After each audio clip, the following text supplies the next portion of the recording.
ይህ በርዕሶች ላይ የሚያተኩር በተከታታይ ይዘንላችሁ የምንቀርበው የመጽሐፍ ቅዱስ ትምህርት ነው። ዛሬ እግዚአብሔርን በሙሉ ልብ መውደድ ምን ማለት ነው በሚል ርዕስ አብረን እንቆያለን። ፈሪሳውያንና ጻፎች ብዙ ጊዜ ኢየሱስን በተለያዩ ጥያቄዎች ሊፈትኑት ሞክረዋል። ሌሎች ደግሞ እውነትን ለማወቅ መልስን በመፈለግ በቅንነት ይጠይቁት ነበር። ሁለት የተለያዩ ሰዎች፣ አንዱ ሊማርና እውነቱን ሊረዳ፣ ሌላው ደግሞ ሊፈትነውና ሊሳለቅበት ፈልጎ ነበር። ሁለቱም የጠየቁት ግን አንድ ጥያቄ ነው።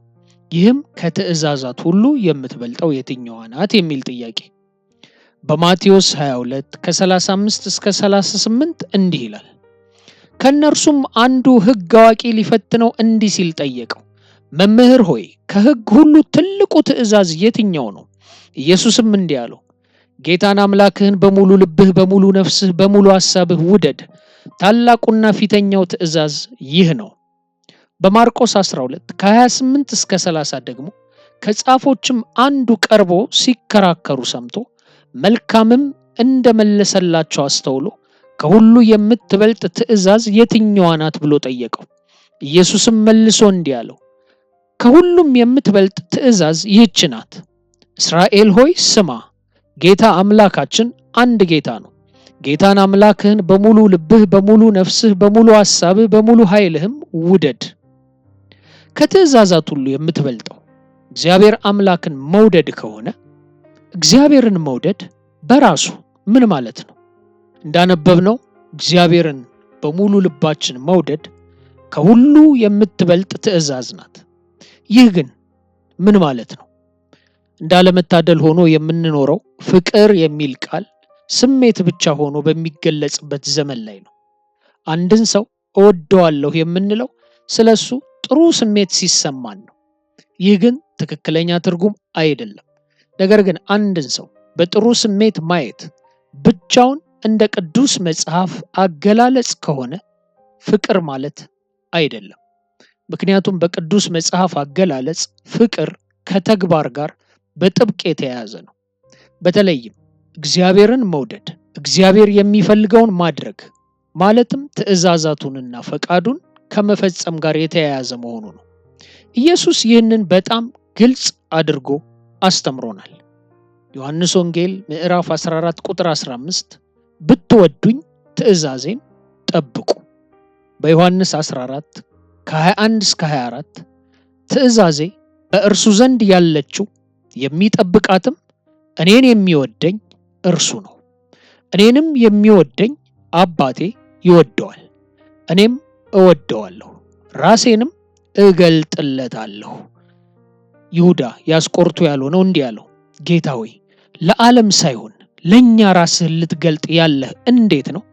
ኢየሱስም መልሶ እንዲህ አለው፣ የሚወደኝ ቢኖር ቃሌን ይጠብቃል፣ አባቴም ይወደዋል፣ ወደ እርሱም እንመጣለን፣ በእርሱም ዘንድ መኖሪያ እናደርጋለን። የማይወደኝ ቃሌን አይጠብቅም። እንዲሁም በዘዳግም 5 ከ8 እስከ 10 እንዲሁም ዘጸአት 25 ቁጥር 6ን ስንመለከት ለራስህ የተቀረጸ ምስልን አታድርግ፣ በላይ በሰማይ ካለው በታችም ከምድር ካለው ከምድር በታችም በውሃ ካለው ነገር ምሳሌ ምንም አይኑርህ፣ አትስገድላቸው፣ አታምልካቸውም። እኔ ጌታ አምላክህ ቀናተኛ አምላክ ነኝና ለሚጠሉኝ የአባቶችን ኃጢአት በልጆች ላይ እስከ 3ኛና እስከ 4ኛ ትውልድ ድረስ የምበቀል፣ ለሚወዱኝና ትእዛዜን ለሚጠብቁኝ ግን እስከ 1000 ትውልድ ድረስ ምሕረትን የማደርግ ነኝ። እግዚአብሔርን መውደድና ትእዛዙን እንዲሁም የእግዚአብሔርን ቃል መጠበቅ እርስ በርስ የማይነጣጠሉ ነገሮች ናቸው። ኢየሱስ ይህንን ፍጹም ግልጽ አድርጎታል። እርሱን የሚወድ የእግዚአብሔርን ቃል ይጠብቃል። የእግዚአብሔርን ቃል የማይጠብቅ ደግሞ እርሱን አይወድም። ስለዚህ እግዚአብሔርን መውደድ የሁሉ ትእዛዛት ቀዳሚ ነው። እሁድ ጠዋት ወደ ቤተ ክርስቲያን ስለመጣህና ጥሩ ስሜት ስለተሰማህ እግዚአብሔርን ትወደዋለህ ማለት አይደለም። ይህ የተለመደና ለዘመናት የምታደርገው ጉዳይ ሊሆን ይችላል። ዋናው ነገር ግን እግዚአብሔርን የሚያስደስተውን እግዚአብሔርን ደስ የሚያሰኘውን ለማድረግ እየኖርክ መሆኑ ላይ ነው። ይህ ደግሞ የዕለት ተዕለት የማይቋረጥ ሂደት ነው። አንደኛ ዮሐንስ እግዚአብሔርን መውደድ ምን ማለት እንደሆነ የሚያብራሩ ተጨማሪ ሐሳቦችን ይነግረናል። አንደኛ ዮሐንስ ምዕራፍ 4 ከ19 እስከ 21 እኛ እንወደዋለን፣ እርሱ አስቀድሞ ወዶናል።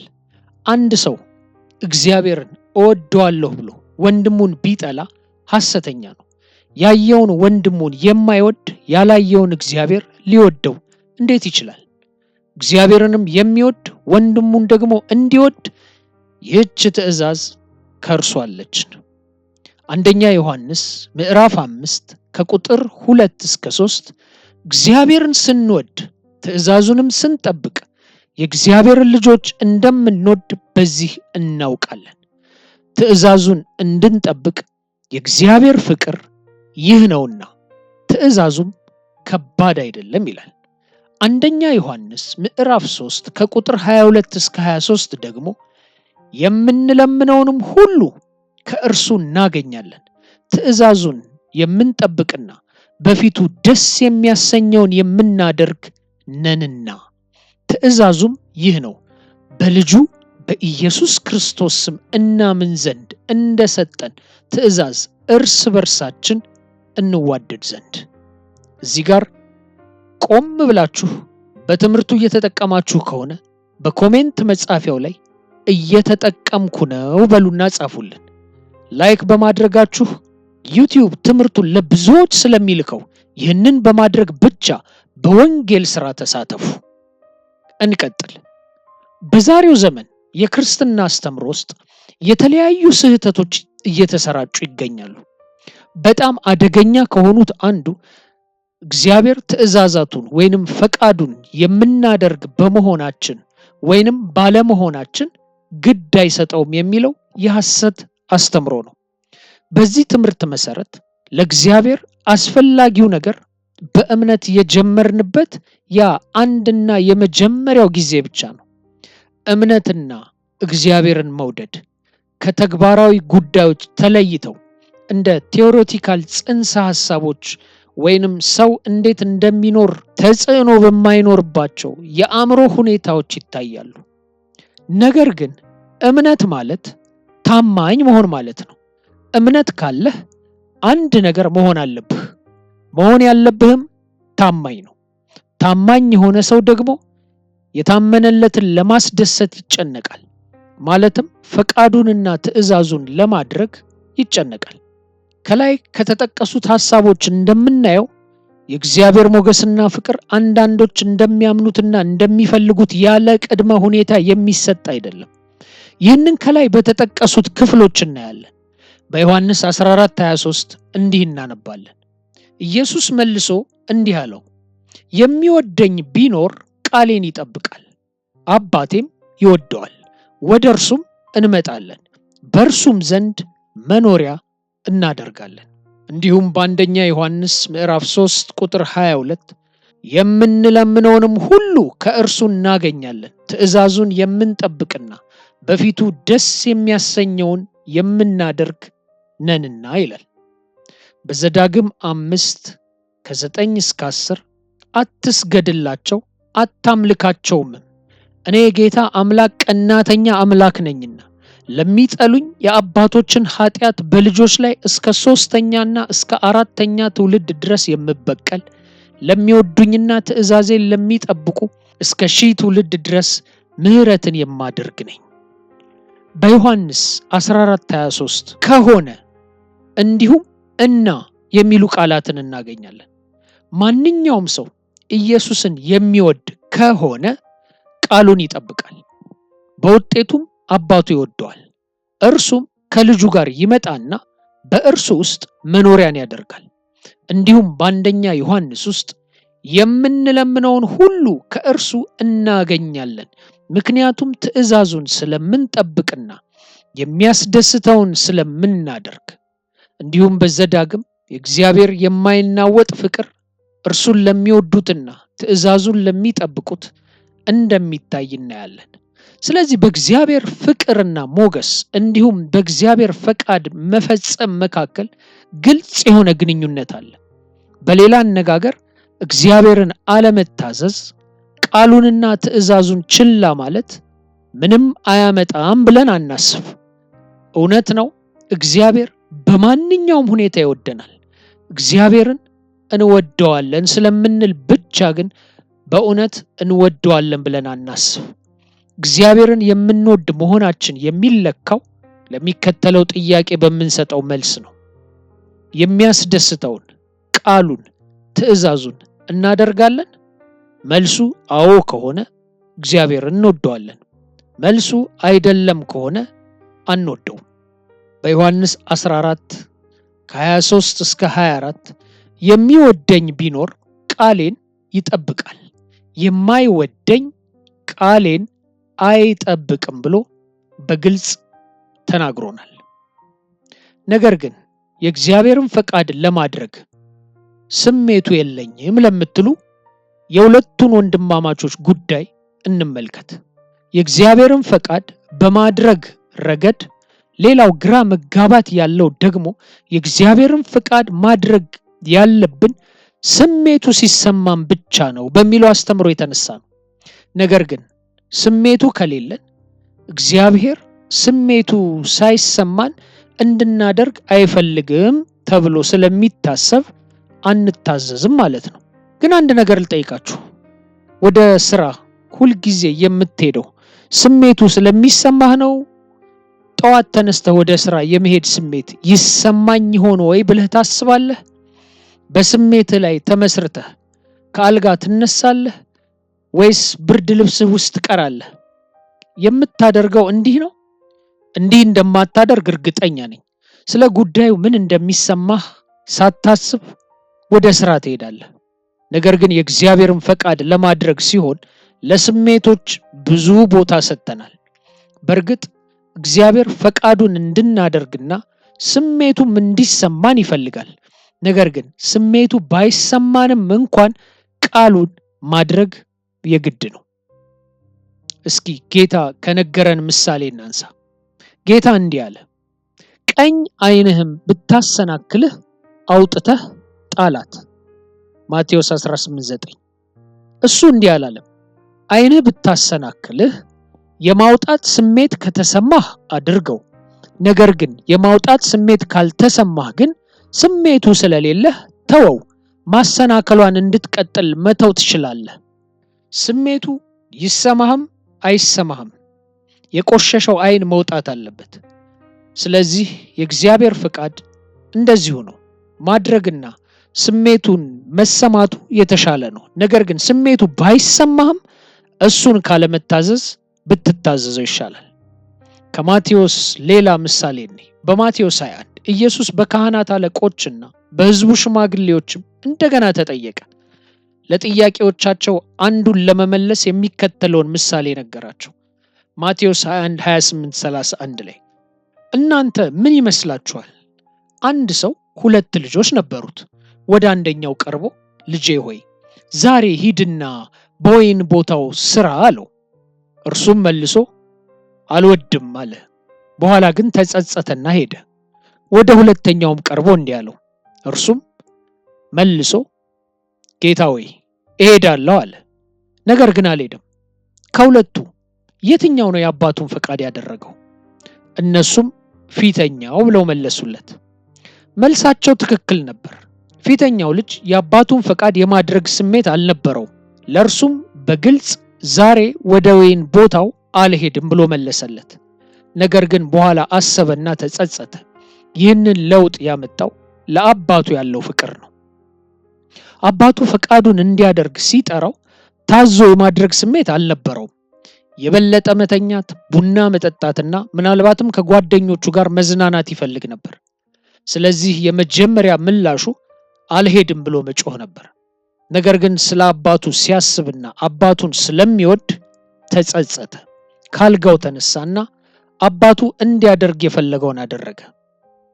በሌላ በኩል ሁለተኛው ልጅ ለአባቱ ምናልባትም ካልጋው ሲነሳ አባዬ እሄዳለሁ ብሎታል። ነገር ግን አልሄደም። ምናልባት እንደገና ለመተኛት ተመልሶ ሊሆን ይችላል። ከዚያም ጓደኛውን ጠርቶ የፈለገውን እያደረገ ሳለ ተዘናግቶ ሳይሄድ ቀረ። ለአንድ አፍታ የአባቱን ፈቃድ የማድረግ ስሜት ተሰምቶት ሊሆን ይችላል። ስሜቶች ይመጣሉ፣ ይሄዳሉ። ስለዚህ ይህ የእግዚአብሔርን ፈቃድ የማድረግ ስሜት በሌላ የተለየ ስሜት ስለተተካ አልሄደም። ከነዚህ ሁለት ልጆች የትኛው የአባቱን ፈቃድ አደረገ? መጀመሪያ ላይ ስሜቱ ያልነበረው ግን ያደረገው፣ ወይንስ መጀመሪያ ላይ የማድረግ ስሜት የነበረው ግን በእውነት ያላደረገው? መልሱ ግልጽ ነው። አሁን ቀደም ሲል እግዚአብሔርን መውደድ ፈቃዱን ማድረግ እንደሆነ አይተናል። ስለዚህ የሚከተለውን መጠየቅ እንችላለን። ከሁለቱ የትኛው አባቱን ወደደ? ወይንም አባቱ በየትኛው ተደሰተ? ፈቃዱን እንደሚያደርግ ነግሮት ነገር ግን ባላደረገው ወይንስ ባደረገው? መልሱ በእርግጥ አንድ ነው፣ ፈቃዱን ባደረገው። ስለዚህ መደምደሚያው ስሜት ሳይገድብህ የእግዚአብሔርን ፈቃድ አድርግ። የመጀመሪያው ምላሽህ አላደርገውም፣ የማድረግ ስሜት የለኝም የሚል ቢሆን እንኳ ተጸጽተህ ሂድና አድርገው። የእግዚአብሔርን ፈቃድ አድርገህ ስሜቱ ቢሰማህ በጣም የተሻለ ነው። ነገር ግን የአባትህን ፈቃድ ካለማድረግና በጽኑ ሳይፈልጉ ከማድረግ መካከል መምረጥ ያለብህ አማራጭ ይህ ነው። የአባቴን ፈቃድ በማንኛውም ሁኔታ አደርጋለሁ፣ ምክንያቱም አባቴን እወደዋለሁና ላስደስተው ፈልጋለሁ። እስኪ አሁን ደግሞ በጌቴሰማኒ የነበረውን ሌሊት እንመልከት። ከላይ የተጠቀሰው ለአብ መናገር አልችልም ወይንም የለብንም ወይንም ሌላ አማራጮችን መጠየቅ አንችልም ማለት አይደለም። ከአብ ጋር ያለንን ግንኙነት እውነተኛ ግንኙነት ነው። ጌታ ከልጆቹ አገልጋዮቹ ጋር ያለው የመግባቢያ መንገዶች ሁልጊዜ ክፍት እንዲሆኑ ይፈልጋል። ኢየሱስ ሊሰቀል በተሰጠበት ምሽት በጌቴሰማኒ የሆነው ነገር ለዚህ ጥሩ ምሳሌ ነው። ኢየሱስ ከደቀ መዛሙርቱ ጋር በአትክልቱ ስፍራ ነበር እና ከዳተኛው ይሁዳ ከካህናት አለቆችና ከሽማግሌዎች አገልጋዮች ጋር ሊያስረውና ሊሰቅለው እየመጣ ነው። ኢየሱስ በጭንቀት ውስጥ ነው። ይህንን ጽዋ ከእርሱ እንዲያልፍ ይመርጣል። ስለዚህ አብን ስለ ጉዳዩ ጠየቀ። ሉቃስ ምዕራፍ 22 ከ41 እስከ 44ን ስንመለከት እርሱም ከእነርሱ ድንጋይ በሚወረወርበት ርቀት ተለየ፣ ተንበርክኮም አባት ሆይ የምትወድ እንደሆነ ይህችን ጽዋ ከኔ ያሳልፍ፣ ነገር ግን የኔ ፈቃድ ሳይሆን ያንተ ይሁን ብሎ ይጸልይ ነበር። ከሰማይም መላእክት እየታዩ ያጸኑት ነበር። በፍጹም ጭንቀትም ሳለ አጽንቶ ይጸልይ ነበር። ወዙም በምድር ላይ እንደሚወድቁ የደም ነጠብጣቦች ነበሩ። አብን መውጫ መንገድ ካለ መጠየቅ ምንም ስህተት የለውም። ዛሬ ቤት ውስጥ መቆየትና ወደ ወይን ቦታም አለመሄድ ይቻል እንደሆነ አብን መጠየቅ ምንም ስህተት የለውም።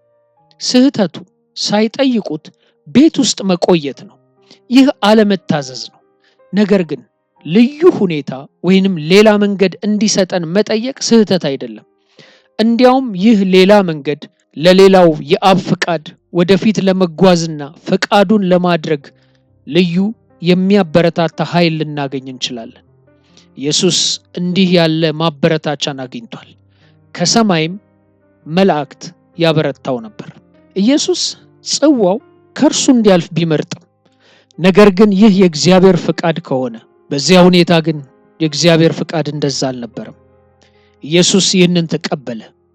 ይሁዳ ከጠባቂዎቹ ጋር እንደመጣ ለጴጥሮስ እንደተናገረው በዮሐንስ 18:11 ኢየሱስም ጴጥሮስን ሰይፍህን ወደ ሰገባው መልስ፣ አብ የሰጠኝን ጽዋ አልጠጣምን አለው። የማድረግ ስሜት ባይሰማውም ኢየሱስ ሁልጊዜ አብን የሚያስደስተውን ያደርግ ነበር። በዚህ ምክንያት ሁልጊዜ አብን የሚያስደስተውን ስለሚያደርግ አብ ብቻውን አልተወውም። እንደተናገረውም በዮሐንስ 8:29 የላከኝም ከኔ ጋር ነው፣ እኔ ደግሞ የሚያስደስተውን ሁል ጊዜ አደርጋለሁና ብቻዬን አልተወኝም አለ። እርሱ ምሳሌያችን ነው።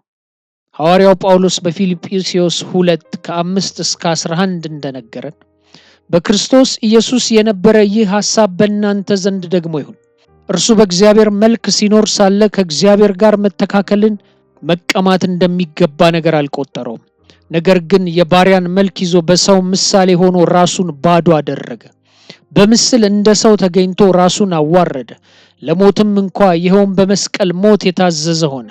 ስለዚህ ደግሞ እግዚአብሔር ያለ ልክ ከፍ ከፍ አደረገው፣ ከስምም በላይ ያለውን ስም ሰጠው። ይህም በሰማይና በምድር ከምድርም በታች ያሉት ሁሉ በኢየሱስ ስም ይንበረከኩ ዘንድ ምላስም ሁሉ ለእግዚአብሔር አብ ክብር ኢየሱስ ክርስቶስ ጌታ እንደሆነ ይመሰክሩ ዘንድ ነው። ኢየሱስ ራሱን አዋረደ። የኔ ፈቃድ ሳይሆን ያንተ ይሁን አለ። ኢየሱስ ታዘዘ እና እኛም እንደዚሁ ማድረግ አለብን።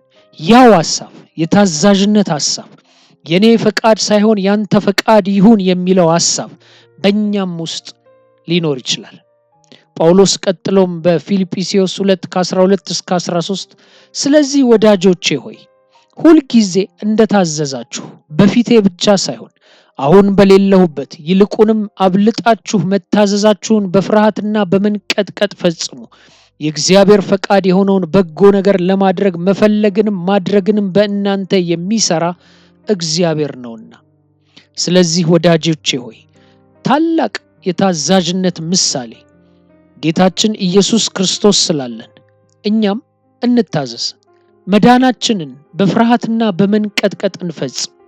ምክንያቱም እግዚአብሔር በጎ ፈቃዱን ለማድረግ እንዲፈልጉና እንዲሰሩ በእኛ ውስጥ እየሰራ ነው። ያዕቆብ 4:6-10 ስለዚህ እግዚአብሔር ትዕቢተኞችን ይቃወማል፣ ለትሑታን ግን ጸጋን ይሰጣቸዋል ይላል። እንግዲህ ለእግዚአብሔር ተገዙ፣ ዲያብሎስን ግን ተቃወሙት፣ ከእናንተ ይሸሻል። ወደ እግዚአብሔር ቅረቡ፣ ወደ እናንተ ይቀርባል። እናንተ ኃጢአተኞች እጃችሁን አጽዱ፣ እናንተም ሁለት ሐሳብ ያላችሁ ልባችሁን አጥሩ።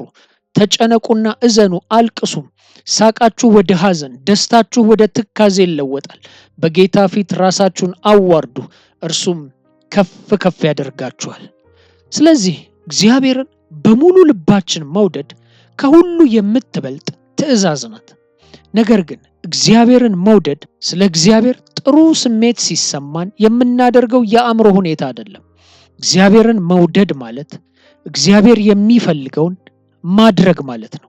እግዚአብሔርን እየወደዱ መልሶ ደግሞ እሱን አለመታዘዝ የሚባል አይነት ነገር ፈጽሞ የለም። እምነት አለኝ ነገር ግን ለእግዚአብሔር ታማኝ አይደለሁም የሚባል ነገር የለም። እምነት የአእምሮ ሁኔታ አይደለም። በእግዚአብሔርና በቃሉ ማመን ማለት ለእግዚአብሔርና ለቃሉ ታማኝ መሆን ማለት ነው። አንዱን ከሌላው ለመለየት የሚሞከርበት አካሄድ ፈጽሞ ስህተት ነው። እንዲሁም የእግዚአብሔር ፍቅርና ሞገስ ለሚወዱት ማለትም የሚያስደስተውን ፈቃዱን ለሚያደርጉት ይመለሳል። በተጨማሪም ስሜቱ ባይሰማንም እንኳን የእግዚአብሔርን ፈቃድ ማድረግ እግዚአብሔርን ከመታዘዝ ይልቅ የተሻለ እንደሆነ አይተናል። በእርግጥ ስሜት የሌለን ሮቦቶች አይደለን። የእግዚአብሔርን ፈቃድ ለመፈጸም በጣም ከባድ እንደሆነ ከተሰማን ከጌታ ጋር መነጋገርና ሌላ መንገድ መጠየቅ እንችላለን። መልሱን ግን እንዳለ መቀበል አለብን። ሌላ መንገድ ካለ እርሱ ይሰጠናል። እርሱ ድንቅ ጌታና አባት ነው። ለልጆቹ ሁሉ ቸርና ደግ ነው። ሌላ መንገድ ከሌለ እንደዚያ ሌሊት ለኢየሱስ እንዳደረገው በጣም ከባድ የሚመስለንን ነገር መጠንከሪያውንና ማሸነፊያውን ይሰጠናል። እግዚአብሔር ይፈትነናልን በሚል ርዕስ በሚቀጥለው ፕሮግራም እስክንገናኝ በሰላም ቆዩን። አሜን።